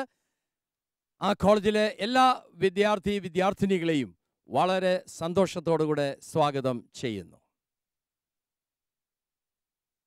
സ്കൂൾ റെഫ്യൂസൽ, സ്കൂളിൽ പോകുവാനുള്ള മടി, ഇത് പല കുട്ടികളിലും നമ്മൾ സാധാരണ കാണുന്നതായിട്ടുള്ള ഒരു പ്രശ്നമാണ്. സാധാരണ നമ്മൾ വിചാരിക്കുന്നത് ഈ കൊച്ചുകുട്ടികൾ നഴ്സറി ക്ലാസ്സിൽ 1ാം ക്ലാസ്സിൽ ഒക്കെ പഠിക്കുന്ന കുഞ്ഞുങ്ങൾ രാവിലെ അപ്പനെയും അമ്മയും വിട്ടേച്ച് സ്കൂളിലോട്ട് പോകുന്ന ഉടനെ അവർ കരയും, അവർക്ക് സ്കൂളിൽ പോകാനായിട്ട് ബുദ്ധിമുട്ടൊക്കെ വരും. ഇതാണ് സ്കൂൾ റെഫ്യൂസൽ എന്ന് സാധാരണ നമ്മൾ ധരിക്കാറുണ്ട്. എന്നാൽ അത് അത്രമാത്രം ശരിയല്ല. കൊച്ചു കുഞ്ഞുങ്ങൾക്ക് ഇതുണ്ടാകും, കുറച്ചുകൂടെ മുതിർന്ന കുട്ടികൾക്ക് ഇതുണ്ടാകും, ടീനേജ് പ്രായത്തിലുള്ളവർക്കുണ്ടാകും. അതുമാത്രമല്ല, ഇത് യൂത്ത് സ്റ്റേജിലും യൗവനക്കാർക്ക് പലർക്ക് ഇതുണ്ടാകും. ഇത് വിദ്യാർത്ഥികളുടെ ഇടയിൽ മാത്രമല്ല ഈ പ്രശ്നം. പ്രായമായവർ വീട് വിട്ട് ദൂരെയൊക്കെ പോകുന്ന ഉടനെ അവരെ കൊണ്ട് പോകാനൊക്കത്തില്ല. ദൂരെ ജോലിക്കൊക്കെ പോകുന്ന പല ആളുകളുണ്ട്. അവർക്ക് പോകാനൊക്കെയില്ല, പോയേച്ച് അവർ തിരിച്ചിങ്ങ് വരും. അപ്പോൾ വീട് വിട്ട് അവർക്ക് പോകാനൊക്കാത്തൊരവസ്ഥ. ഇങ്ങനെ പല പ്രായത്തിലും പെട്ടവർക്ക് ഇതുപോലെയുള്ള ചില ബുദ്ധിമുട്ടുകൾ നമ്മൾ കാണുന്നുണ്ട്. ഈ അടുത്തയിട ഒരു പയ്യൻ എൻ്റെ അടുക്കൽ വന്ന് പറഞ്ഞു, അവൻ വളരെ സ്മാർട്ടാ, പഠിക്കാനായിട്ട് നല്ല ബുദ്ധിയുണ്ട്, എല്ലാ ക്ലാസ്സിലും ഒക്കെ നല്ല മാർക്സ് വാങ്ങിച്ചാണ് അവൻ വിജയിച്ചിട്ടുള്ളത്. അവൻ്റെ പിതാവിനോട് കൂടിയാണ് വന്നത് എന്നെ കാണാൻ. അവിടെ വന്നിട്ട് പറഞ്ഞു, ഫാദറെ, എനിക്ക് ഇപ്പം സ്കൂളിൽ പോകാൻ തോന്നുന്നില്ല, ഒന്ന് വിശദീകരിക്കാനായിട്ട് ഞാൻ പറഞ്ഞു. അപ്പോൾ പറഞ്ഞു, തലേ ദിവസം ഞാൻ എല്ലാ ഹോംവർക്കുകളും ചെയ്തു വെക്കും, ബാഗൊക്കെ അടുക്കി വയ്ക്കും, നേരം വെളുത്ത് ഈ ബാഗും എടുത്ത് സ്കൂളിലോട്ട് പോകാൻ തുടങ്ങുമ്പോൾ എനിക്ക് പെട്ടെന്ന് എന്തോ ഒരു അസ്വസ്ഥത എന്നിൽ വരികയാണ്, വല്ലാത്ത ഒരു ഡിസ്റ്റർബൻസസ് എൻ്റെ മനസ്സിലോട്ട് വരികയാണ്. എനിക്ക് സ്കൂളിൽ പോകാനായിട്ട് ഒക്കുന്നില്ല. ഞാൻ പിന്നെ ബാഗ് അവിടെ മടക്കി വെച്ചിട്ട് കുറച്ചു നേരം കട്ടിലേക്ക് കയറി കിടക്കും. കിടന്ന് കുറേ കഴിഞ്ഞിട്ട് എണ്ണീച്ചിരുന്ന് ടി വി ഒക്കെ കാണും. ഞാൻ ചോദിച്ചു, അന്നേരത്ത് വല്ല ബുദ്ധിമുട്ടുണ്ടോ? ഇല്ല, അന്നേരത്ത് ഒരു ബുദ്ധിമുട്ടുമില്ല. സ്കൂളിൽ പോകാതിരുന്ന് കഴിയുമ്പോൾ സകല ബുദ്ധിമുട്ടുകളും മാറി. നല്ല മിടുക്കനായ ഒരു കുഞ്ഞ് ഇങ്ങനെ സ്കൂളിൽ പോകാനായിട്ട് മടി കാണിക്കുമ്പോൾ അതിലെന്തോ ചില കാരണങ്ങളുണ്ട് എന്നുള്ളത് നമ്മൾ ചിന്തിച്ച് കണ്ടുപിടിച്ച് മനസ്സിലാക്കേണ്ടതായുള്ള സംഗതിയാണ്. അപ്പോൾ ഈ സ്കൂൾ റെഫ്യൂസൽ എന്ന് പറയുന്നത് കൊച്ചുകുട്ടികൾക്കും എല്ലാ പ്രായത്തിലും പെട്ടവർക്ക് ഒരുപോലെ ഉണ്ടാകാവുന്ന ഒരു സംഗതിയാണ്. എന്നാൽ ഇങ്ങനെ ഇവർക്ക് പോകാനായിട്ട് സാധാരണഗതിയിൽ മടി കാണിക്കുന്ന ചില കാരണങ്ങളുണ്ട്. ആ കാരണങ്ങൾ എന്തൊക്കെയാകുന്നു എന്ന് നമുക്കൊന്ന് നോക്കാം. ഈ സ്കൂളിൽ പോകാനായിട്ട് ചിലപ്പോൾ കുഞ്ഞുങ്ങളൊക്കെ കരയും, അവർക്ക് പോകാൻ വയ്യ എന്നൊക്കെ പറഞ്ഞ് അവർ ചില പ്രശ്നങ്ങളൊക്കെ ഉണ്ടാക്കും. സാധാരണ ഇങ്ങനെയുള്ള കുഞ്ഞുങ്ങളെയൊക്കെ നിങ്ങൾ കണ്ടിട്ടുണ്ടോ? സ്കൂളിൽ പോകുന്നതിന് ബുദ്ധിമുട്ടുള്ള കുഞ്ഞുങ്ങളെ. എന്തുകൊണ്ടായിരിക്കാം ഈ കുഞ്ഞുങ്ങൾ ഇങ്ങനെ സ്കൂളിൽ പോകാനായിട്ട് ബുദ്ധിമുട്ട് കാണിക്കുന്നതെന്നാ തോന്നുന്നു? ഒന്ന് പറയാവോ? ആ കുട്ടികൾക്ക് മാതാപിതാക്കളെ വിട്ടുപിരിയുവാനുള്ള വിഷമം കൊണ്ടായിരിക്കാം അവർ സ്കൂളിൽ പോകാൻ മടിക്കുന്നത്. പ്രത്യേകിച്ച് കൊച്ചു കുട്ടികളാണെന്ന് വരികിൽ അവർക്ക് മാതാപിതാക്കളെ വിട്ടു പിരിയാനായിട്ടുള്ള ഒരു വിഷമം, അല്ലേ? ഈ വിഷമത്തിന് പറയുന്നത് സെപ്പറേഷൻ ആങ്സൈറ്റി എന്നാ പറയുന്നത്. സെപ്പറേഷൻ ആങ്സൈറ്റി, അതായത് അറ്റാച്ച്മെന്റ് ഫിഗറിനെ വിട്ടു പിരിയാനുള്ള ഇവരുടെ ബുദ്ധിമുട്ട്. ഇതുകൊണ്ട് പലരും സ്കൂളിൽ പോകാതിരിക്കും, പലരും ജോലി സ്ഥലത്ത് പോകാതിരിക്കും. സെപ്പറേഷൻ ആങ്സൈറ്റി ഉണ്ട്. അമ്മയെ വിട്ട് പിരിയാൻ ഒക്കാത്തത് കൊണ്ട് ഗൾഫിൽ പോയിട്ട് തിരിച്ചു വന്ന ആൾക്കാരുണ്ട്. അവർക്ക് അവിടെ പോയി ജോലി ചെയ്യാൻ ഒക്കത്തില്ല. അമ്മയെക്കുറിച്ചുള്ള ഓർമ്മയാണ് അവരുടെ മനസ്സിൽ. അവർ എവിടെയെങ്കിലും പോയാൽ അവർക്ക് അവിടെ നിൽക്കാൻ ഒക്കത്തില്ല. കൂടി വന്നാൽ 1 മാസം ജോലി ചെയ്യും, അതിനുള്ളിൽ അവർ തിരിച്ചു വന്നിരിക്കും. എന്തെങ്കിലും കാരണം പറഞ്ഞവർ തിരിച്ചു വന്നിരിക്കും. ഇത് സെപ്പറേഷൻ ആങ്സൈറ്റി എന്ന് പറയുന്നതാണ്. ഒരു കുഞ്ഞിന് സെപ്പറേഷൻ ആങ്സൈറ്റി ഉണ്ടോ ഇല്ലയോ എന്ന് നമ്മൾ എങ്ങനെയാണ് മനസ്സിലാക്കുന്നത്? ഈ സെപ്പറേഷൻ ആങ്സൈറ്റി ആണോ ഇല്ലയോ എന്നുള്ളത് ഐഡൻറ്റിഫൈ ചെയ്യാനായിട്ട് നമ്മളെ കൊണ്ട് സാധിക്കുമോ? എങ്ങനെയാ അതൊന്ന് പറയാമോ? എങ്ങനെയാ സാധിക്കുന്നതെന്ന് പറഞ്ഞാട്ടെ. ഇത്രയും കാലം നമ്മുടെ ഇപ്പോഴത്തെ ഈ പുതിയ വ്യവസ്ഥയിൽ ഒരു 3 വയസ്സാകുമ്പോൾ തന്നെ പ്ലേ സ്കൂളിലേക്ക് വിടാൻ നോക്കും. അപ്പോഴേക്കും അവൻ ഇത്രയും നാൾ വളർന്നിരുന്ന ആ അമ്മയുടെ സംരക്ഷണത്തിലും വീടിൻ്റെ ആ സംരക്ഷണത്തിൽ വളർന്നിരുന്ന സ്ഥലത്ത് നിന്ന് സ്കൂളിലേക്ക് പോകാൻ അവർ പേടിയാണ് സാധാരണയായിട്ട്. അത് സാധാരണ മിക്ക കുട്ടികളിലും കാണാറുമുണ്ട്. അതായത് അപ്പോൾ വിട്ടു പിരിയാനുള്ള ഒരു ബുദ്ധിമുട്ട് എന്നുള്ളതാണ് അവർക്ക്. വിട്ടു പിരിയാനുള്ള ബുദ്ധിമുട്ടുണ്ട് ഈ സെപ്പറേഷൻ ആങ്സൈറ്റി. ഇത് സെപ്പറേഷൻ ആങ്സൈറ്റി ആണോ ഇല്ലയോ എന്ന് നമ്മൾ എങ്ങനെയാണ് മനസ്സിലാക്കുന്നത്? ഇത് സെപ്പറേഷൻ ആങ്സൈറ്റി ആണെങ്കിൽ അതിന് വല്ല സിംറ്റം ഇവർ കാണിക്കണ്ടേ? അങ്ങനെയുള്ള വല്ല സിംറ്റംസും എന്തെങ്കിലും നമുക്കൊന്ന് ഐഡന്റിഫൈ ചെയ്ത് പറയാനായിട്ട് സാധിക്കുമോ? സെപ്പറേഷൻ ആങ്സൈറ്റി ആണോ ഇല്ലയോ? യെസ്. സ്കൂളിൽ ചെല്ലുമ്പം അമ്മ വീട്ടിൽ തന്നെയുള്ളൂ അല്ലെങ്കിൽ അങ്ങനെയുള്ള ബുദ്ധിമുട്ടുകൾ ചിലപ്പം പറയാൻ സാധ്യതയുണ്ടായിരിക്കാം. അമ്മ വീട്ടിൽ തന്നെ ഉള്ളത് കൊണ്ട് തന്നെ അമ്മയ്ക്ക് എന്തെങ്കിലും അപകടം സംഭവിക്കുമോ, അമ്മയ്ക്ക് എന്തെങ്കിലും അപകടങ്ങൾ സംഭവിക്കും എന്നുള്ളൊരു ഭയം. ഞാൻ തിരിച്ചു ചെല്ലുമ്പോൾ എൻ്റെ അമ്മ എനിക്ക് കാണാനായിട്ട് ഒക്കത്തില്ല എന്നുള്ള ഭയം എന്ന് പറഞ്ഞാൽ ഇങ്ങനെയുള്ള കുഞ്ഞുങ്ങൾ സ്കൂളിൽ ഇരിക്കുമ്പോൾ അവരുടെ മനസ്സിൽ കൂടെ പോകുന്നത് അവരുടെ അറ്റാച്ച്മെന്റ് ഫിഗർ ആരാണോ, ചിലപ്പോൾ അമ്മയായിരിക്കും, ചിലപ്പോൾ അപ്പനായിരിക്കും, എന്ത് തന്നെ ആയിരുന്നാലും തിരിച്ച് അവിടെ ചെല്ലുമ്പോഴത്തേക്ക് അവരവിടെ കാണുകയില്ല. ഒന്നിൽ അവരെന്നെ ഇട്ടേച്ച് അവരങ്ങ് പോകും, അല്ലെന്നൊരു അവർ ചത്തുപോകും, മരിച്ചു പോകും. ഇങ്ങനെയൊക്കെയുള്ളൊരു ഫിയർ ഉണ്ടെങ്കിൽ അത് സെപ്പറേഷൻ ആങ്സൈറ്റി ആണ് എന്നുള്ളത് നമുക്ക് മനസ്സിലാക്കാനായിട്ട് സാധിക്കും. അതുപോലെ തന്നെ ഈ കുഞ്ഞുങ്ങൾ തന്നെ സ്വയം അവർ ഈ സ്കൂളിൽ പോകുമ്പോൾ അവരെക്കുറിച്ച് ചിലതൊക്കെ ചിന്തിക്കും. എന്താണെന്ന് പറയാമോ? ചില കുട്ടികൾക്ക് ടിഫിനൊക്കെ തുറന്ന് കഴിക്കാൻ തന്നെ മടിയുണ്ടാവും. അതിനകത്ത് വല്ല പോയിസണിങ് വല്ലതും ഉണ്ടോ, അവരവർ തന്നെ മരിച്ചു പോകുമോ എന്നുള്ള ഒരു അതായത് ഞാൻ കൊണ്ടുപോയ ഭക്ഷണം കഴിച്ച് ഞാൻ മരിച്ചു പോയാൽ എനിക്ക് തിരിച്ചു ചെല്ലുമ്പോൾ എൻ്റെ അമ്മയെ കാണാനായിട്ട് ഒക്കത്തില്ല. അപ്പോൾ ഇത് എൻ്റെ മരണത്തിന് ഇടയാക്കുമെന്ന് ഓർത്ത് ഇവർ ചിലപ്പോൾ ഭക്ഷണം പോലും ഈ കുഞ്ഞുങ്ങൾ കഴിക്കത്തില്ല. അപ്പോൾ ഇങ്ങനെയുള്ള ഒരുപാട് ഭയങ്ങൾ ഈ കുഞ്ഞുങ്ങളുടെ മനസ്സിൽ ഇവർ ഡെവലപ്പ് ചെയ്യും. അതിൻ്റെ ഫലമായിട്ട് ഇവർക്ക് പിന്നെ സ്കൂളിൽ പോകാനായിട്ട് തോന്നത്തില്ല. ഈ സെപ്പറേഷൻ ആങ്സൈറ്റി അല്ലാതെ മറ്റെന്തെങ്കിലും കാരണങ്ങൾ സ്കൂളിൽ പോകാതിരിക്കാനായിട്ടുള്ളത് നിങ്ങളൊന്ന് മനസ്സിലാക്കിയിട്ടുള്ളതൊന്ന് ഐഡന്റിഫൈ ചെയ്ത് പറയും. യെസ്.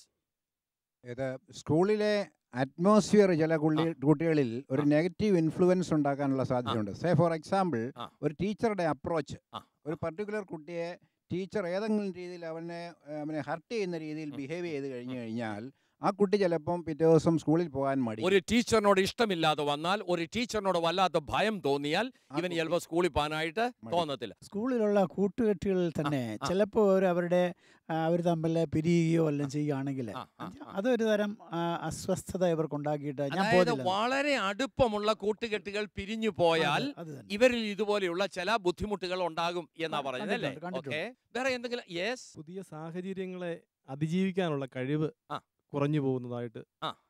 ഈ പുതിയ സാഹചര്യങ്ങളെ അതിജീവിക്കുക എന്ന് പറഞ്ഞപ്പോൾ എന്തോ ഒന്ന് വ്യക്തമാക്കാവോ?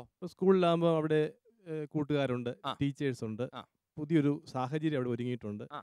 അതൊക്കെയും കൈകാര്യം ചെയ്യാനുള്ള ഒരു വൈഷമ്യം കൊണ്ട് ഈ ചില സാഹചര്യങ്ങളെ നേരിടാനുള്ള ബുദ്ധിമുട്ടുകൾ കൊണ്ട്, ഈ സ്കൂളിലെ പുതിയ പുതിയ സാഹചര്യങ്ങളെ നേരിടാനുള്ള ബുദ്ധിമുട്ടുകൾ കൊണ്ട് പോകാതിരിക്കാനായിട്ടൊക്കും. അപ്പോൾ കൂട്ടുകാർ മുഖാന്തരമുള്ള ബുദ്ധിമുട്ടുകൾ, സാഹചര്യങ്ങളെ നേരിടാനുള്ള ബുദ്ധിമുട്ടുകൾ, അധ്യാപകരെ നേരിടാനുള്ള ബുദ്ധിമുട്ടുകൾ, സീനിയർ സ്റ്റുഡൻസിനോടുള്ള ചില ഭയങ്ങൾ, പഠിത്തത്തോട് തന്നെയുള്ള ഭയം ഈ കുട്ടികളിലുണ്ടാകും. പഠിത്തത്തോട് ഭയമുള്ളവർക്ക് പിന്നെ സ്കൂളിൽ പോകാനായിട്ട് ചിലപ്പോൾ തോന്നത്തില്ല.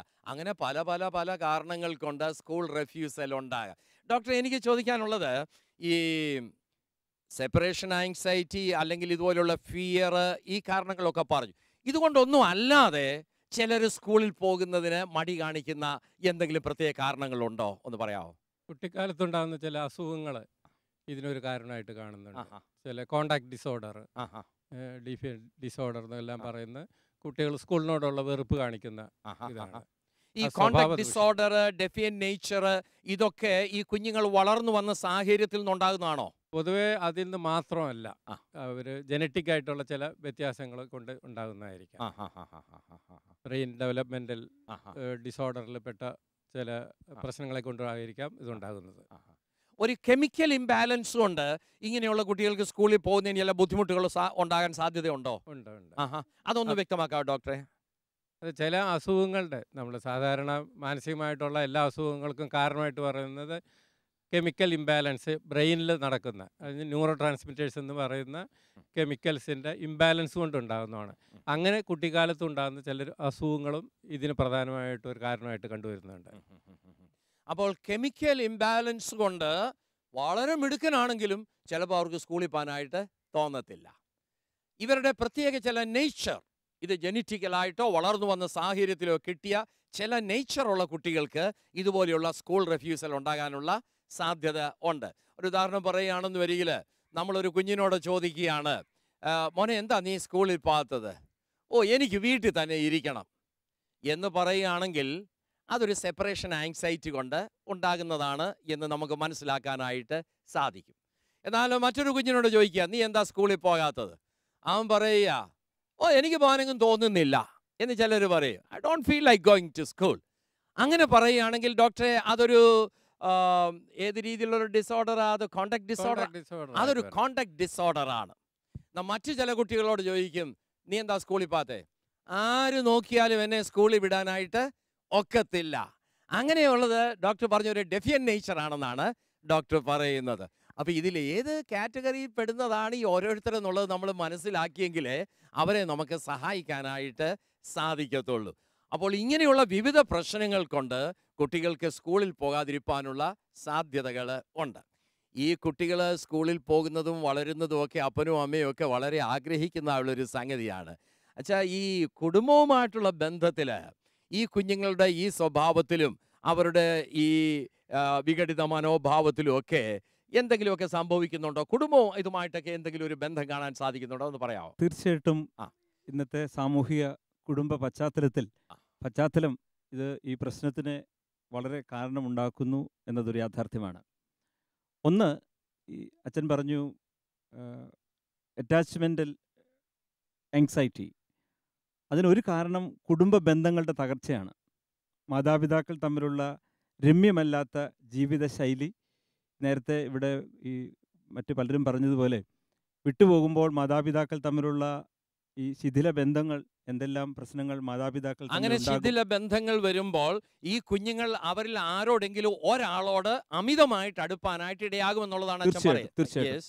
മറ്റൊന്ന്, മോട്ടിവേഷൻ കൊടുക്കാനായിട്ട് മാതാപിതാക്കൾക്ക് കഴിയണം. ഇന്ന് കുട്ടികളെ ഒരു ടാർഗറ്റായിട്ട് എടുത്ത് അവരെക്കുറിച്ച് മാതാപിതാക്കളുടെ സങ്കല്പങ്ങൾ പൂർത്തീകരിക്കാൻ ഉപയോഗിക്കുകയാണ് ചെയ്യുന്നത്. എക്സ്പെക്റ്റേഷനാണ്. അവർ അതിനുള്ളൊരു ഒബ്ജക്റ്റാണ്. എന്നാൽ എന്താണ് വേണ്ടത്? കുട്ടികൾക്ക് പ്രായമനുസരിച്ച് മോട്ടിവേഷൻ കൊടുക്കാനായിട്ട്, പ്രചോദനം കൊടുക്കാനായിട്ട് സാധിക്കണം. ഇന്ന് പേരൻസിന് പലപ്പോഴും ടാർഗറ്റ് ഉണ്ട്, പക്ഷേ ആ ടാർഗറ്റിലേക്ക് അവരെ നയിക്കുവാനായിട്ടുള്ള മോട്ടിവേഷൻ കൊടുക്കാനായിട്ട് രണ്ട് കാര്യങ്ങളാണ് പ്രധാനമായിട്ട് അച്ഛൻ പറഞ്ഞത്. ഒന്ന്, നമ്മൾ അമിതമായിട്ടുള്ള പേരൻ്റൽ ഇൻവോൾവ്മെൻറ്റ് ഓർ ഇൻഡൾജൻസ് എന്ന് പറയും. അപ്പോൾ അങ്ങനെയുള്ള ഒരു വൈകാരികമായിട്ടുള്ള ഒരു അനാരോഗ്യപരമായ ബന്ധം ഈ കുഞ്ഞുങ്ങളുമായിട്ട് വരും. ആ ബന്ധത്തിൽ നിന്ന് വിടർത്താനായിട്ട് ഈ കുഞ്ഞുങ്ങളെ ഒക്കത്തില്ല. അവിടെ വരുന്നുണ്ടെങ്കിൽ കുഞ്ഞുങ്ങൾക്ക് ഇതുപോലെയുള്ള സ്കൂൾ റെഫ്യൂസൽ ഉണ്ടാകും. രണ്ടാമത്, വേണ്ട രീതിയിലുള്ള മോട്ടിവേഷൻ കൊടുക്കാനായിട്ട് സാധിക്കാത്ത അവസ്ഥയിൽ എക്സ്പെക്റ്റ് ചെയ്തുകൊണ്ടിരിക്കുകയാണ് കുഞ്ഞുങ്ങളിൽ നിന്ന്. എന്നാൽ അവരെ മുന്നോട്ട് പോകാനുള്ള മോട്ടിവേഷൻ അല്ല ഇവർ കൊടുക്കുന്നത്. അവരുടെ എക്സ്പെക്റ്റേഷൻ അനുസരിച്ച് കുഞ്ഞുങ്ങൾ വളരണമെന്നുള്ള അമിത ആഗ്രഹം, അത് നിവർത്തിക്കാൻ സാധിക്കാതെ വരുമ്പോൾ ചിലപ്പോൾ ഈ കുഞ്ഞുങ്ങൾ ഇനിയും പോയിട്ട് വലിയ കാര്യമില്ല എന്നുള്ള ചിന്തയിൽ റെഫ്യൂസൽ ഉണ്ടാകാമെന്നാ പറഞ്ഞു. ഒരു കാര്യം കൂടെ ഉണ്ട്, ഈ പ്ലഷർ ഹണ്ടിങ് ഫാമിലീസ് ഉണ്ട്.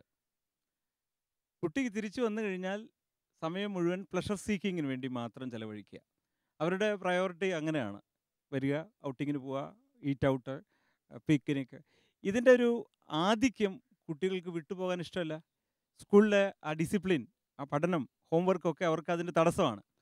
അതുകൊണ്ട് ഇങ്ങനെയുള്ള ഒരു മോഡേൺ ഫാമിലിയുടെ ഒരു മറ്റൊരു ട്രെൻഡാണിത്, പ്ലഷർ സീക്കിംഗ് ഫാമിലീസ്. അതൊരു യാഥാർത്ഥ്യമല്ല. അപ്പോൾ സ്കൂളിൽ പോകുമ്പോൾ ഈ പ്ലഷർ അവിടെ കിട്ടത്തില്ല എന്നുള്ളത് അല്ലേ? ഒരു എൻജോയ്മെൻറ്റ്, ടു മച്ച് എൻജോയ്മെൻറ്റ്. എന്തും അധികമായി കഴിഞ്ഞാൽ അതിൻ്റെ ഒരു അടിമയായിട്ട് നമ്മൾ മാറുമല്ലോ. Too much enjoyment. ഇച്ചിരി മുമ്പേ പറഞ്ഞായിരുന്നു, സ്കൂളിൽ പോകുന്ന കുഞ്ഞുങ്ങൾ മാത്രമല്ല, പ്രായമായി കഴിഞ്ഞാലും ജോലിക്ക് പോയാലുമുള്ള സെപ്പറേഷൻ ആങ്സൈറ്റി പോലെയുള്ള സാഹചര്യങ്ങൾ വരാമെന്ന്. അത് ഒരു പക്ഷേ കുടുംബങ്ങളിലെ കുഞ്ഞുങ്ങളെ വളർന്ന് എന്തായി തീരണം എന്നുള്ളതായ ഒരു നർച്ചറിങ്ങിൻ്റെ ഒരു അഭാവത്തിൻ്റെയും കൂടി ഭാഗമായിട്ടല്ലേ അത് വരുന്നത്? അതെ, അതിനെക്കുറിച്ചാണ് അച്ഛൻ ഇവിടെ പറഞ്ഞു തുടങ്ങിയത്. അതായത് ആ കുഞ്ഞുങ്ങളെ ഏത് രീതിയിൽ വളരണം, അവരിൽ നിന്ന് പ്രതീക്ഷിക്കുന്നത് എന്താണ്, അവർ ഇൻഡിപെൻഡൻ്റ് ആകുന്നത് എങ്ങനെയാണ്. ചില വീടുകളിൽ കുഞ്ഞുങ്ങൾ ഇൻഡിപെൻഡൻ്റ് ആകത്തില്ല. ഈ പേരൻസ് കുഞ്ഞുങ്ങളെ ഇൻഡിപെൻഡൻ്റ് ആക്കേണ്ടതിന് പകരം അവരെ ഡിപ്പെൻഡൻ്റ് ആക്കിയാണ് വളർത്തിക്കൊണ്ട് വരുന്നത്. ആക്ച്വലി പേരൻറ്റിങ് എന്ന് പറഞ്ഞാൽ മേക്ക് യുവർ ചിൽഡ്രൻ ഇൻഡിപെൻഡൻറ്റ് എന്നുള്ളതാണ്.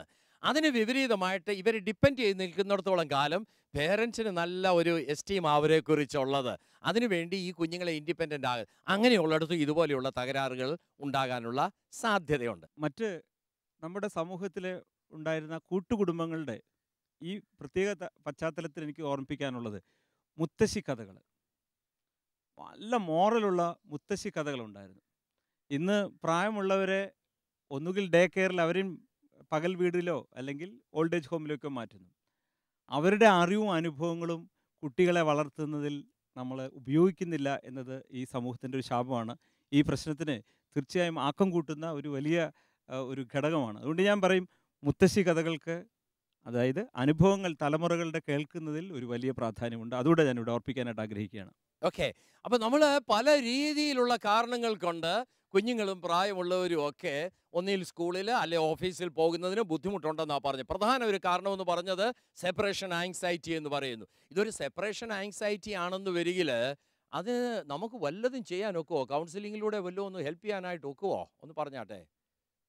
ഞാൻ ആലുവയിൽ ഒരു ഡേ കെയർ നടത്തുന്നുണ്ട്. അപ്പം 8 മാസം തൊട്ട് 4 വയസ്സ് വരെയുള്ള കുട്ടികളാണ് അവിടെ വരുന്നത്. അപ്പം സെപ്പറേഷൻ ആങ്സൈറ്റി എല്ലാ കുട്ടികളിലും തന്നെ കാണുന്നുണ്ട്. 8 മാസം എന്ന് പറഞ്ഞാൽ 2 ഡിപ്പെൻഡൻ്റ് ആണ് അമ്മ. അപ്പം അമ്മയിൽ നിന്ന് സെപ്പറേറ്റ് ചെയ്യുക എന്നുള്ളത് ഭയങ്കര ബുദ്ധിമുട്ടാണ്. അപ്പം ഞാൻ ചെയ്യുന്നത് എന്താണെന്ന് വെച്ചിട്ടുണ്ടെങ്കിൽ 3 ഡേയ്സ് പേരൻസിൻ്റെ കൂടെ തന്നെ ഇരുന്നിട്ട് കുട്ടി ഡേ കെയറുമായിട്ടൊന്ന് പതുക്കെ ഒന്ന് പരിചയപ്പെടാനൊക്കെ ആയിട്ടുള്ളൊരു അവസരം കൊടുക്കുന്നുണ്ട്. അപ്പോൾ അമ്മയ്ക്കും ഈ പറഞ്ഞ പോലെ സെപ്പറേഷൻ ആങ്സൈറ്റി ഉണ്ട്, കുട്ടിയെ വിടുക എന്നുള്ളത്. അപ്പോൾ അമ്മയ്ക്കും അവിടെ ഇരുന്നിട്ട് അവിടെ എന്തൊക്കെയാണ് നടക്കുന്നതെന്നൊക്കെ ഒന്ന് കാണാനുള്ളൊരു അവസരം ഞാൻ കൊടുക്കുന്നുണ്ട്. പിന്നെ അടുത്ത 3 ഡേയ്സ് കുട്ടി തന്നെ ഒരു ½ an hour അല്ലെങ്കിൽ 15 minutes തന്നെ ഇരുന്നിട്ട് പെട്ടെന്ന് വന്നിട്ട് അമ്മയെടുത്ത് കൊണ്ടുപോകാൻ. അതായത് ഗ്രാജുവലായിട്ട് ഈ കുഞ്ഞിനെ സെപ്പറേറ്റ് ചെയ്ത് ഒരു സിസ്റ്റമാറ്റിക് ഡീസെൻസിറ്റൈസേഷൻ എന്ന് പറയുന്നത് പോലെ ഒരു ഗ്രാജുവലായിട്ട് ഇവരെ ഇങ്ങനെ മാറ്റിക്കൊണ്ടുവരിക എന്നുള്ളത് അത് കൊച്ചു കുഞ്ഞുങ്ങളുടെ അടുക്കലൊക്കെ നടക്കുന്നതായുള്ള ഒരു കാര്യം. ഈ പ്രായമുള്ളവരുടെ അടുക്കൽ അങ്ങനെയുള്ള, അതായത് കുറച്ചുകൂടെ മുതിർന്ന കുഞ്ഞുങ്ങളുടെ അടുക്കൽ ഇതുപോലെയുള്ള ഒരു ഗ്രാജുവൽ സെപ്പറേഷന് ഈ സാധിക്കുമോ? അത് ഇഫക്റ്റീവ് ആണോ എന്ന് തോന്നുന്നു? വലിയ കുട്ടികളെന്ന് പറയുമ്പോൾ അവർ ഹോംലി അറ്റ്മോസ്ഫിയറിൽ നിന്ന് കുറച്ചൊക്കെ സ്കൂൾ എൻവയോൺമെൻറ്റ് എന്താണെന്ന് മനസ്സിലാക്കിയവരായിരിക്കും. അവർക്ക് വേണ്ടത് ചിലപ്പോൾ അവരുടെ ഇഷ്ടങ്ങൾ സാധിച്ചു കൊടുക്കുന്ന ഒരു ടീച്ചേഴ്സിനെയോ അല്ലെങ്കിൽ അവരുടെ കമ്പാനിയൻസിനെയൊക്കെ ആയിരിക്കും അവർക്ക് ആഗ്രഹമുണ്ടാവുക. അപ്പോൾ ആ ആഗ്രഹങ്ങൾ സാധിക്കുന്നിടത്തോളം അവർ ഒരുപക്ഷെ ഈ സെപ്പറേഷൻ ആങ്സൈറ്റിയിൽ തന്നെ നിന്നു പോകാനുള്ള ഒരു സാധ്യതയുണ്ടെന്നാണ് എനിക്ക് തോന്നുന്നത്. അതായത് ഈ സ്കൂളിൽ ഇവർ ആഗ്രഹിക്കുന്നത് പോലെയുള്ളതൊക്കെ കിട്ടുന്നില്ല എന്ന് വരികിൽ വീട്ടിലേക്ക് തിരിച്ചു പോകാനുള്ള ഒരു മനസ്സ്, ഒരു ടെൻഡൻസി ഇവരുടെ ഉള്ളിൽ ഉണ്ടാകാം എന്നുള്ളതിനെ കുറിച്ചാണ് പറഞ്ഞത് അല്ലേ? അപ്പോൾ അത് സ്കൂളിൽ കോമ്പൻസേറ്റ് ചെയ്യാനായിട്ട് സാധിക്കുമോ ഇല്ലയോ എന്നുള്ളതാണ് നമ്മുടെ ഒരു പ്രശ്നമായിട്ട് വരുന്നത്.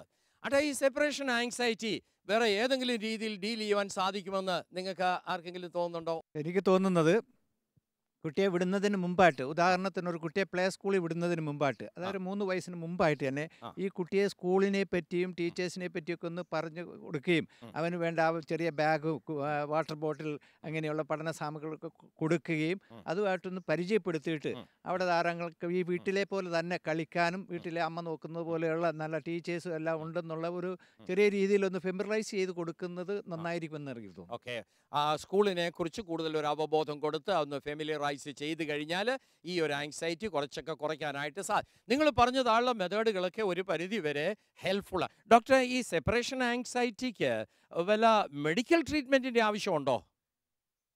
വളരെ ചെറിയ കുട്ടികളാണെങ്കിൽ സാധാരണ ഈ പറഞ്ഞ പോലെ ഗ്രാജുവൽ ആയിട്ടുള്ള എക്സ്പോഷർ മാത്രം മതിയായിരിക്കും. ഒരു ഏജ് കഴിഞ്ഞുണ്ടെങ്കിൽ ചില കുട്ടികൾക്ക് അതുകൊണ്ടൊന്നും പറ്റുന്നില്ലെങ്കിൽ മാത്രം ആൻറ്റി ആങ്സൈറ്റി ടാബ്ലറ്റ്സ്, അതിൻ്റെ ടെൻഷൻ കുറയ്ക്കാനായിട്ടുള്ള അല്ലെങ്കിൽ ആൻറ്റി ഡിപ്രസൻ ടാബ്ലറ്റ്സ് വളരെ ചെറിയ തോതിൽ കൊടുക്കേണ്ട ആവശ്യം ചിലർക്ക് വന്നേക്കാം. അങ്ങനെയുള്ള ഒരു ആൻറ്റി ഡിപ്രസൻറ്റോ ആൻറ്റി ആങ്സൈറ്റി ടാബ്ലറ്റോ മൈൽഡ് ഫോമിൽ കൊടുക്കുന്നത് കൊണ്ട് ഏതെങ്കിലും രീതിയിലുള്ള സൈഡ് ഇഫക്റ്റ് ഈ കുഞ്ഞുങ്ങൾക്കുണ്ടാകാൻ സാധ്യതയുണ്ടോ? സാധാരണ നിലയ്ക്കൊന്നും കാണാറില്ല. ഇപ്പോഴുള്ള anti anxiety, anti depressant tablets എല്ലാം വളരെ സേഫ് ആയിട്ടുള്ളതാണ്. സൈഡ് ഇഫക്ട്സ് തീർത്തും ഇല്ലാത്തതാണ്. പിന്നെ ഇവർക്കെല്ലാം വളരെ ചെറിയ ഡോസേ കൊടുക്കേണ്ടി വരുള്ളൂ. അതിൻ്റെ കൂടെ ഈ പറയുന്ന ബിഹേവിയർ തെറാപ്പിയും മറ്റേ കൗൺസിലിങ്ങും എല്ലാം പാരൻസും ഒന്നിച്ചുള്ള കൗൺസിലിംഗ് എല്ലാം ഉതകുന്നതായിരിക്കും. ഡോക്ടർ, മറ്റ് ചില കാരണങ്ങൾ പറഞ്ഞല്ലോ. ചിലത് ഒരു കോണ്ടാക്ട് ഡിസോർഡർ കൊണ്ടുണ്ടാകാം, ഡെഫിയൻ നേച്ചർ കൊണ്ടുണ്ടാകാം.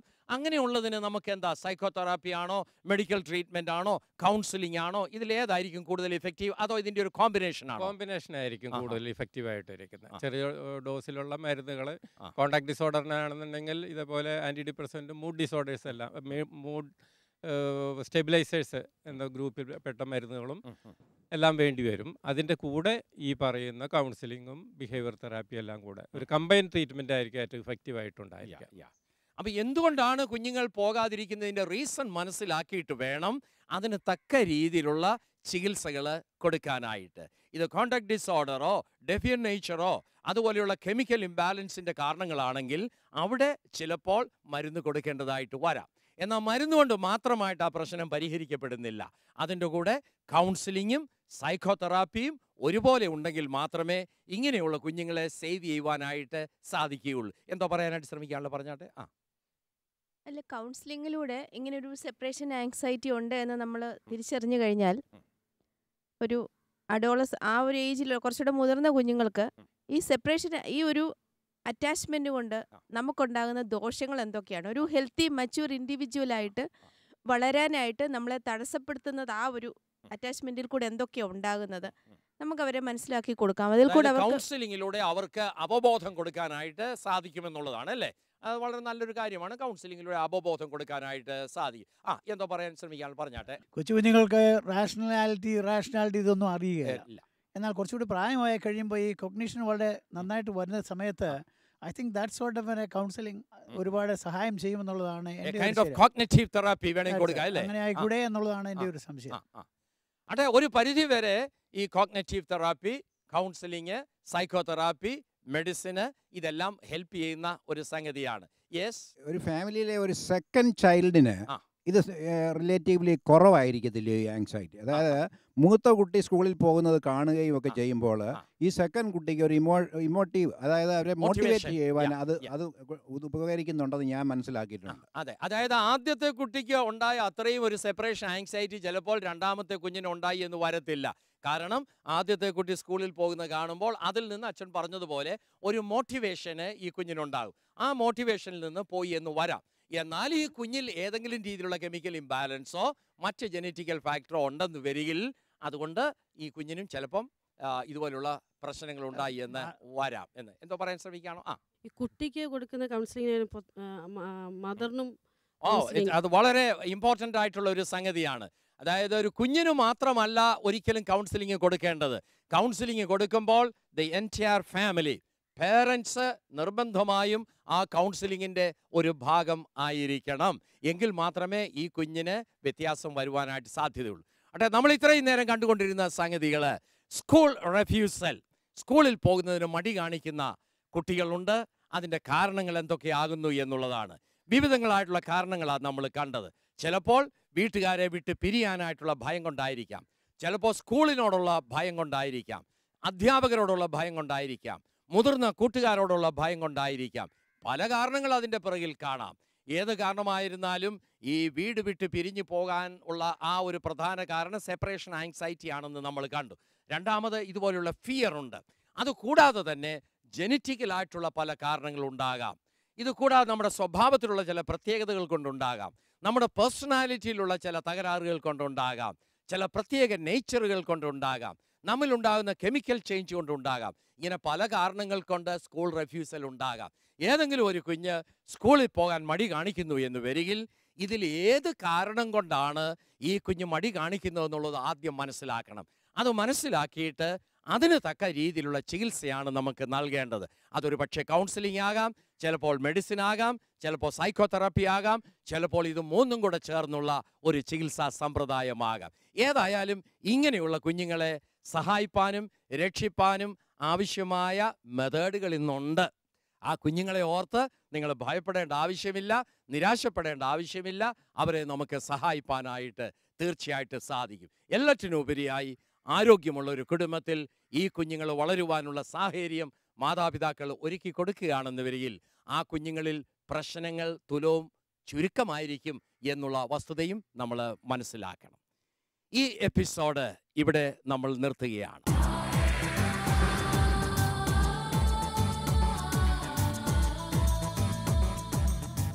ഇതിൽ ചർച്ച ചെയ്ത വിഷയങ്ങളെക്കുറിച്ചുള്ള നിങ്ങളുടെ അഭിപ്രായങ്ങൾ അറിയുവാൻ ഞങ്ങൾക്ക് ആഗ്രഹമുണ്ട്. നിങ്ങളുടെ അഭിപ്രായങ്ങൾ ഞങ്ങളെ എഴുതി അറിയിക്കേണ്ടുന്ന വിലാസം: the producer, B positive, Shalom TV, Peruvannamuzhi, Kozhikode.